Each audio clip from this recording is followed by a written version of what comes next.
नमस्कार, capital TV में आपका स्वागत है। मैं हूं आपके साथ सबा शाहिद शेख। आज सवालों से विपक्षी पार्टियों को सुलगाएंगे। नई संसद के उद्घाटन में अब कुछ ही घंटे का वक्त बचा है, लेकिन इसको लेकर पॉलिटिक्स पीक पर है।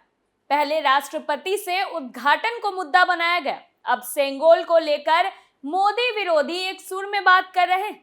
नए संसद भवन में सेंगोल स्थापित करने के विवाद में अब एक नया ट्विस्ट आ गया है। इतिहास में गुम हो चुका सेंगोल 24 मई 2023 को चर्चा में आया, जब केंद्रीय गृह मंत्री अमित शाह ने इसे नई संसद में स्थापित करने की जानकारी दी। सेंगोल अंग्रेजों से भारत के प्रथम प्रधानमंत्री पंडित जवाहरलाल नेहरू को हुई सत्ता के हस्तांतरण का प्रतीक है, लेकिन कांग्रेस ने सेंगोल से जुड़े दावों को झूठ बताया था और विपक्षियों ने सरकार को इस मुद्दे पर घेरना शुरू कर दिया था। लेकिन अब इस मुद्दे पर ऐसे चौंकाने वाले खुलासे हुए जिसने विपक्षियों को हैरान करके रख दिया, जिससे विपक्ष पर तमाम सवाल सुलग रहे हैं।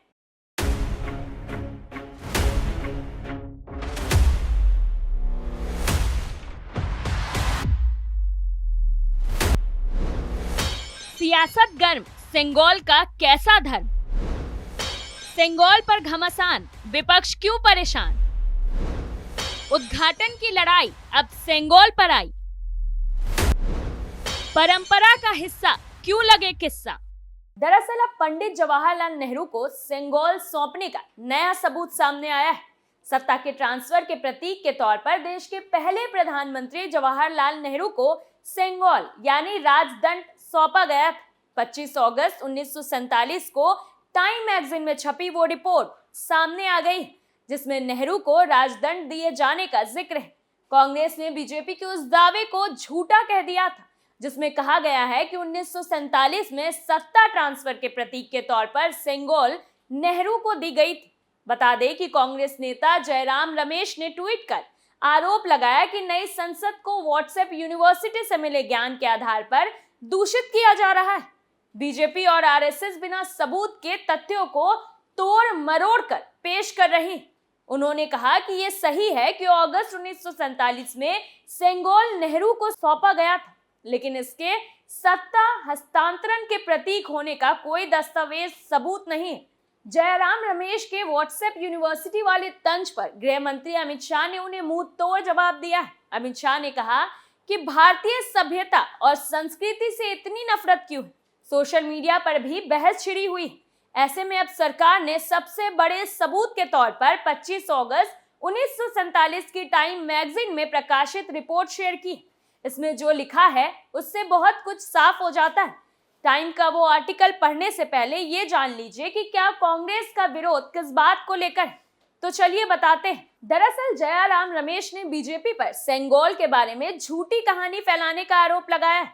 उनका साफ तौर पर कहना है कि माउंटबेटन राजा जी और पंडित जवाहरलाल नेहरू द्वारा इस भारत में ब्रिटिश सत्ता के हस्तांतरण के प्रतीक के रूप में मानने का कोई दस्तावेज सबूत नहीं।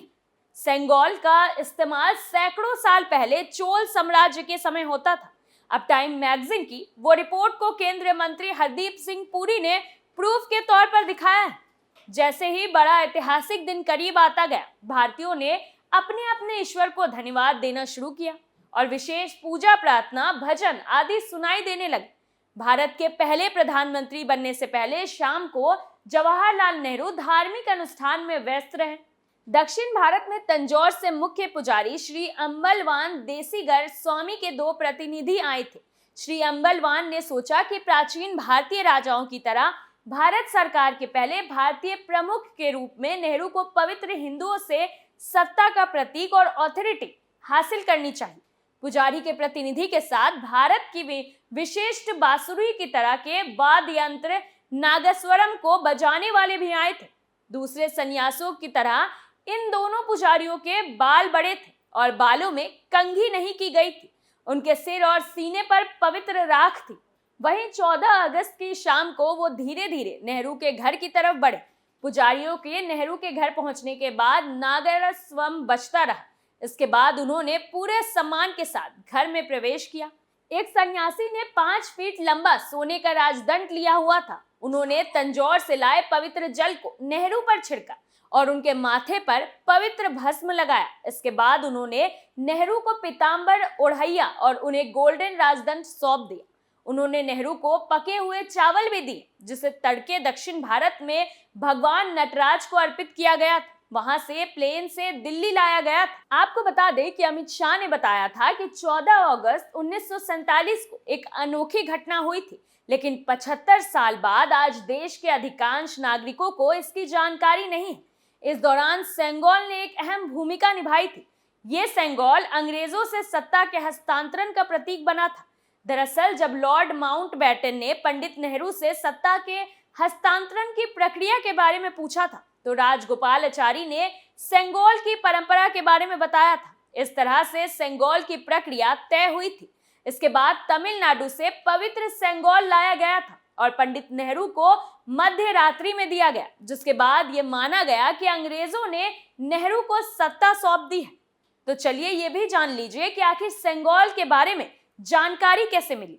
प्रधानमंत्री कार्यकाल को इस सेंगोल के बारे में करीब 2 साल पहले पता लगा था। चर्चित डांसर पद्मा सुब्रमण्यम ने प्रधानमंत्री कार्यालय को एक चिट्ठी लिखी।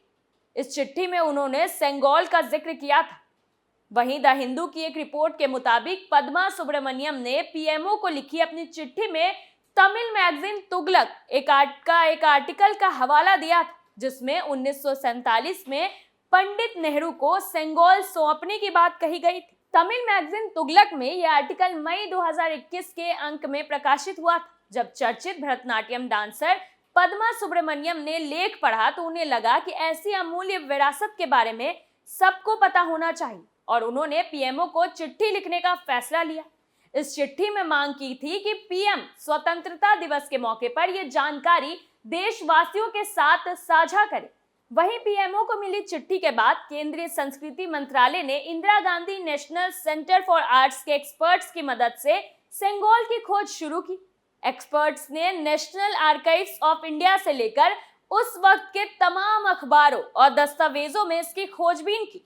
देश के तमाम संग्रहालयों से पता लगवाया गया। आखिरकार सेंगोल इलाहाबाद के म्यूजियम में मिला। इस जांच के दौरान पता चला कि 1947 में आखिरी वायसराय लॉर्ड माउंटबेटन ने पंडित नेहरू को जो सेंगोल सौंपा था, उसे मद्रास के बहुचर्चित Bummidi Bangaru Chetty and sons jewellers and diamond merchants ने तैयार किया था।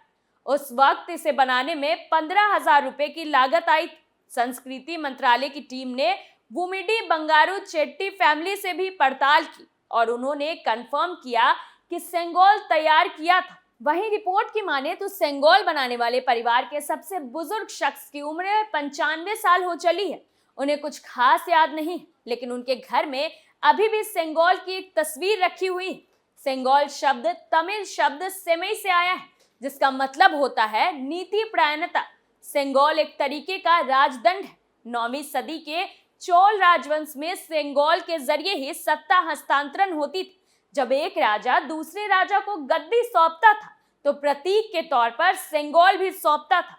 साल 1947 में सी राजगोपालाचारी ने पंडित नेहरू को सेंगोल के जरिए सत्ता हस्तांतरण का सुझाव दिया था। 1947 में जो सेंगोल बनाया गया था वो सोने और चांदी का था। सबसे ऊपर नंदी विराजमान है और ये 5 फीट लंबा है। फिलहाल के लिए सुलगता सवाल में इतना ही। बाकी तमाम बड़ी खबरों के लिए देखते रहिए कैपिटल टीवी। नमस्कार।